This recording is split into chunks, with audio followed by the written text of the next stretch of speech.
You ask Tiger to solve.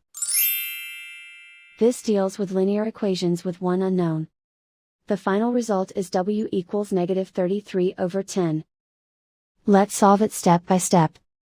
Swap sides. Group all constants on the right side of the equation. Add 1/2 to both sides. Combine the fractions. Combine the numerators. Reduce the zero numerator. Simplify the arithmetic. Find the lowest common denominator.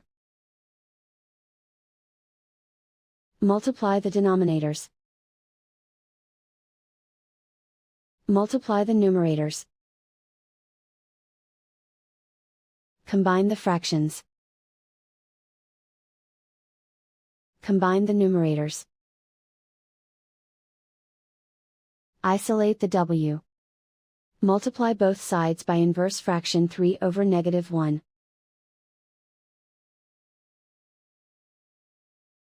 Group like terms.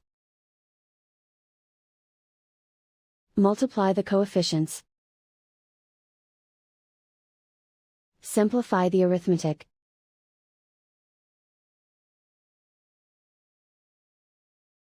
Multiply the fractions. Simplify the arithmetic. And so the final result is w equals -33/10.